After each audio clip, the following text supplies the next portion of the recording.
2015年1年を締めくくる12月、韓人会が主催する全日本韓国語スピーチ大会がここ韓国文化院で開かれました。韓国語に興味のある日本人なら誰でも参加できる大会。それでは本戦に進んだ出場者がどんな話で韓国語の魅力をアピールしたのかご覧ください。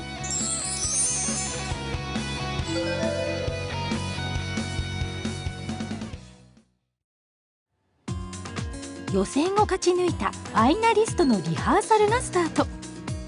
緊張している様子がうかがえます。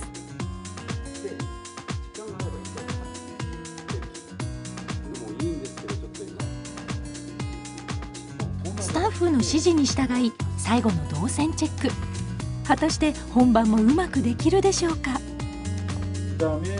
その頃審査員もずらりと顔を揃えました。出場者が時間をかけて磨いた実力を発揮する場ということで、審査員も終始真剣な面持ちです。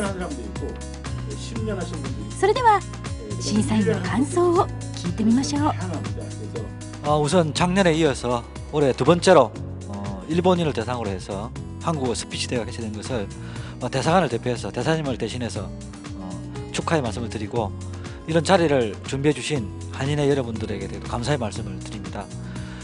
한국어와 일본어는 매우 유사하기 때문에 한국어를 공부를 하시게 되면 왜 한일 간이 좋은 관계를 유지하셔야 되는지도 이해해야 될 것 같습니다. 일본인들에게도 한국을 이해하고 한국에 대해서 이해를 넓히는 좋은 계기가 되지 않을까 생각을 합니다. 심사를 하면서요, 중점적으로 포인트를 보는 거는 이제 사람의 마음을 움직일 수 있는 그런 이제 문장도 문장이지만은 호소력 이런 게 굉장히 좀 중요하다고 생각하고요. 그리고 오늘 나오신 분들이 말씀을 다 잘하세요. 발음도 다 좋고. 그리고 또 이제 청중들하고도 이제 이따위가 이제 느낄 수 있는 그런 분들을 좀 추천을 하고 싶습니다. 예, 우선 한국에 대한 열정, 그리고 한국인을 얼마나 공부를 했는가, 그리고 호소력 그런 걸 갖다 중점적으로 보고 싶습니다. およそ1ヶ月前、韓人会の会議室で開かれた全日本韓国語スピーチ大会予選。今まで勉強してきた韓国語で自分ならではのストーリーを紹介しようと頑張って練習しています。そしていよいよ始まった予選。参加者たちは準備してきたすべての情熱を注ぎます。厳しい審査基準を通過した学生部3人と一般部9人のストーリー。彼らの韓国との絆がいよいよ明かされます。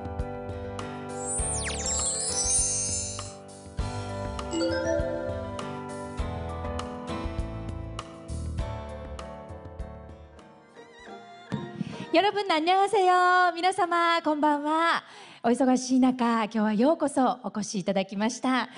ただいまより第2回全日本韓国語スピーチ大会を始めさせていただきます。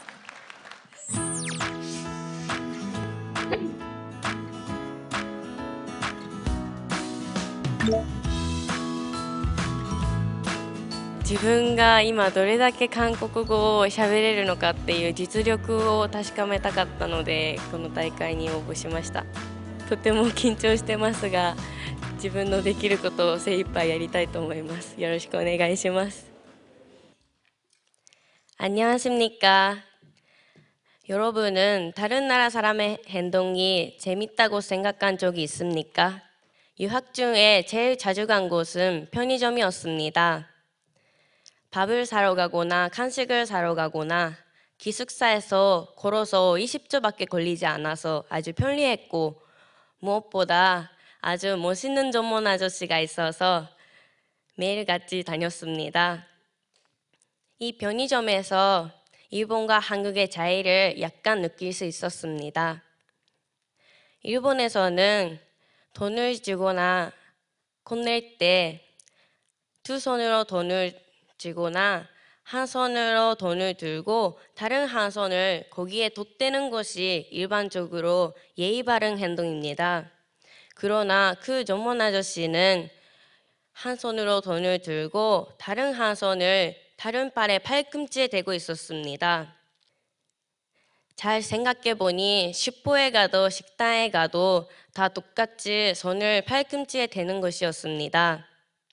저는 유학 중에 코리아에서 한 연예인을 만날 수 있었습니다. 그 사람을 발견했을 때는 아주 긴장해서 그냥 지나가려고 했지만 모처럼 한국에 왔으니까 한국어를 사용할 찬스라고 생각해서 용기를 내서 말을 걸었습니다. 인사를 하고 악수를 부탁했는데 그때도 그 사람은 손을 팔꿈치에 대는 것이었습니다. 왜 팔꿈치에 손을 대는지 아는 한국 사람 몇 명에게 물어봤습니다. 팔꿈치에 손을 대는 행동의 유래나 이유는 습관이 되어버려서 잘 모르는 사람이 많은 것 같았지만 조선시대에 한복의 소매가 방해가 되지 않도록 반대쪽 손으로 잡으며 악수를 하는 것이 윗사람에 대한 경의를 표하는 것이 됐다고 하는 사람이 있었습니다. 양손으로 악수를 하는 것은 예의 바른 행동인데 손을 팔꿈치에 대는 것은 더욱 겸손한 자세라고 보는 것 같습니다.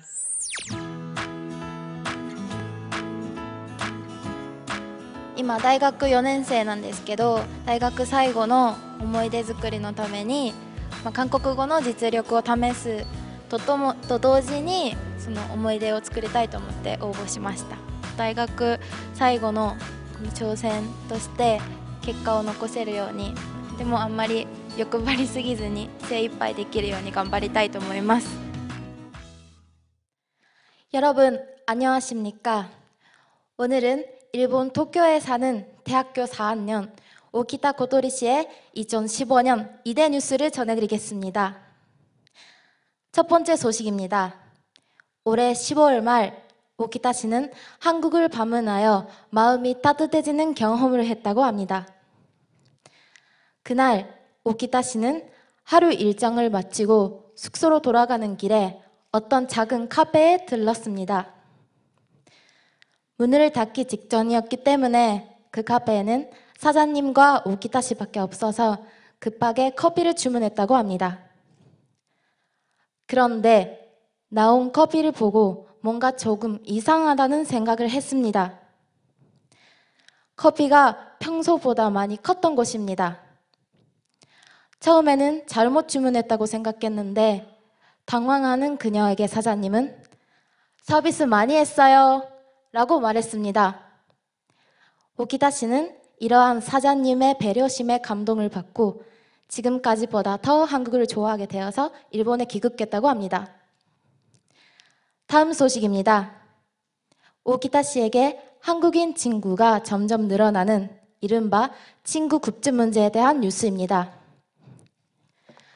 그녀가 처음으로 한국 땅을 밟은 2004년, 한국인 친구는 한 명도 없었습니다. 고등학생이 된 2010년에는 3명으로 늘었습니다. 2012년 대학교에 들어가자마자 10명을 넘었습니다. 그리고 2015년 현재도 증가하고 있다고 합니다. 그럼 왜 이렇게 한국인 친구가 증가한 것일까요? 그 원인은 오키타 씨의 대학 생활에 있었습니다. 그녀는 대학교에 입학했을 때부터 지금까지 4년 동안 유학생을 도와주는 봉사 활동을 계속해 왔습니다. 일본 생활의 불편함을 해결하는 일뿐만 아니라 일본어 개인 수업과 관광지 안내 등 한국인 유학생들과 많은 시간을 함께 했습니다. 이러한 활동을 4년간 지속적으로 해왔기 때문에 현재도 친구가 계속 증가하고 있다고 합니다.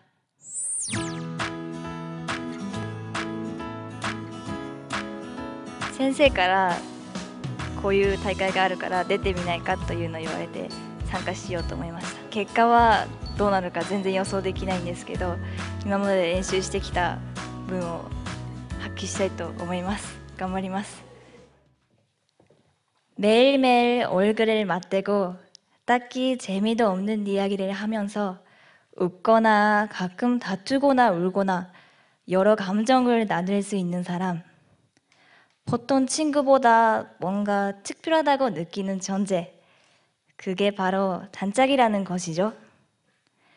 저는 현재 다니는 고등학교에서 단짝을 만났습니다. 그 아이와 저는 태어난 곳도 자란 환경도 전혀 다르지만 오히려 그래서 서로 매력을 느끼는 점이 많았던 것 같습니다. 그 친구는 항상 내 마음을 잘 알고 있습니다. 저에게 좋은 일이 있으면 같이 기뻐해주고 많이 웃습니다. 또 저는 항상 멍하고 있고 표정이 별로 없기 때문에 슬픈 일이 있어도 겉으로 보면 변화가 없는 편인데 그 아이는 금방 알아채고 너 오늘 무슨 일 있었어? 하고 제 이야기를 들어줍니다. 저는 이렇게 우정에 대해서 생각을 하면 생각나는 것이 있습니다. 그건 한국과 일본의 관계입니다. 현재 한국과 일본 사이에는 문제가 있어서 가끔 갈등을 일으킬 때가 있죠. 저는 고등학교 3년 동안에 많은 한국 사람과 교류를 해왔습니다. 서로 더듬거리는 일본어와 한국어로 이야기를 했는데 거기에는 뉴스에서 보이는 것 같은 차가운 공기는 전혀 없었습니다. 그리고 어깨 동무하고 걸을 수도 있는 우정이 싹 텄습니다. 저는 한국과 일본이 제 단짝이나 한국 친구 같은 사이가 되기를 바라고 또 함께 웃으며 발을 맞춰 걸을 수 있는 관계가 되기를 바라고 있습니다. 언젠가 한국과 일본도 서로를 그리워하고 감정을 나누면서 사랑한다 이렇게 말할 수 있는 날이 왔으면 좋겠습니다.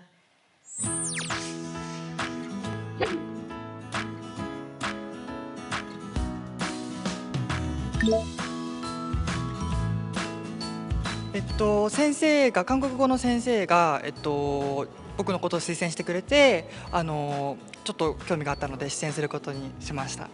韓国行った時に出会ったキョンヒさんっていう方がいるんですけど、その人との旅行の期間の間でどのくらい仲良くなってったかってことをちょっとポイントに聞いていただければと思います。이번에 저는 얼마 전 들른 한국 여행 갔을 때에 잊지 못할 추억에 대해서 얘기하려고 합니다. 보스 가이드 경희라는 분께서 한국 문화와 토산품에 대해서 여러 가지 가르쳐 주셨습니다. 저는 한국어로 대화하고 싶어서 서툰 한국어로 말을 걸어 보았습니다. 그러자 처음에는 한국어로 말한 것에 놀란 듯한 얼굴을 했지만 곧바로 너무 기쁜 표정으로 대답을 해줬습니다. 그 뒤 이야기를 즐기면서 키언 씨께서 좋아하시는 고깃집과 옷을 싸게 살 수 있는 가게 등 무려 1시간 넘게 가르쳐 주셨습니다. 또한 문화유산의 입장 티켓까지 받았습니다. 이렇게 즐거운 여행이 될 수 있게 열심히 여행 계획을 생각해 주신 키언 씨에게 감사의 마음과 함께한 즐거운 시간이 끝나는 것에 대한 아쉬움에 우리는 눈물이 앞을 가렸습니다. 그것을 본 키언 씨도 함께 울고 말았습니다. 처음으로 한국어로 말한 것이 키언 씨와 우리들의 사이를 가까워지게 한 것이라고 생각합니다. 용기를 내므로써 정말 틀도 없는 추억과 친구를 만들 수 있어 너무 기뻤습니다.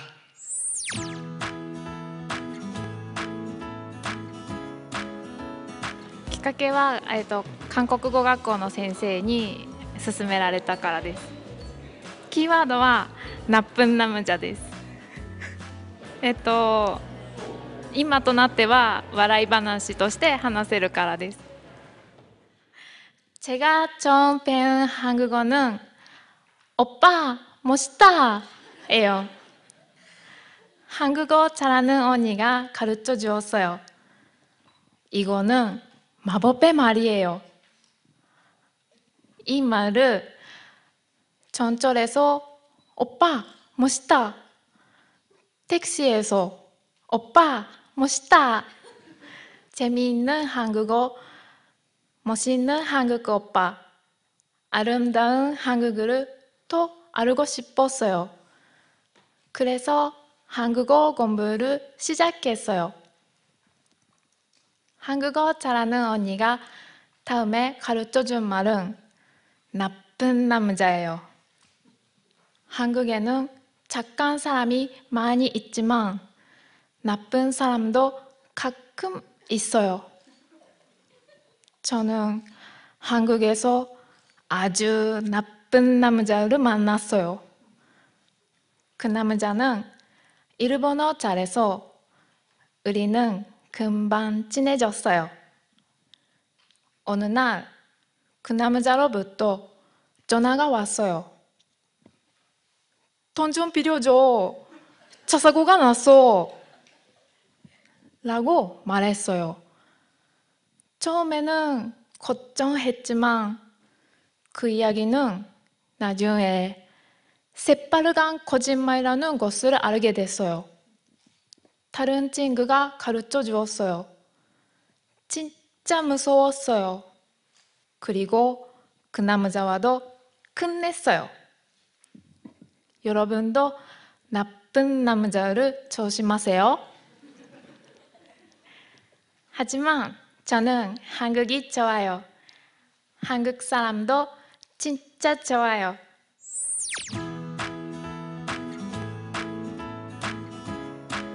きっかけはですね、今通っております、ソウルアカデミーという韓国語学校の紹介ですね。そうですね、あくまで一番伝えたいことを聞いてくださる皆様に伝えることが一番重要だと思いますので、そこを重点に置きながら発表したいと思います。화이팅! 저는 고등학생 때 우연히 한국 요리 카르비를 소개하는 TV 프로그램을 보았습니다. 그리고 그것을 계기로 한국에 대해서 많은 것을 알게 되었습니다. 그러다 한국 유학을 결심했고 직접 고려대학교에 연락을 했습니다. 일본의 대학을 휴학하고 2년이란 시간을 한국에서 보내며 저는 상상했던 것과는 전혀 다른 한국 사회를 경험하게 되었습니다. 한국 유학 도중에 동일본 대지진이 발생한 날이었습니다. 수업에 들어갔더니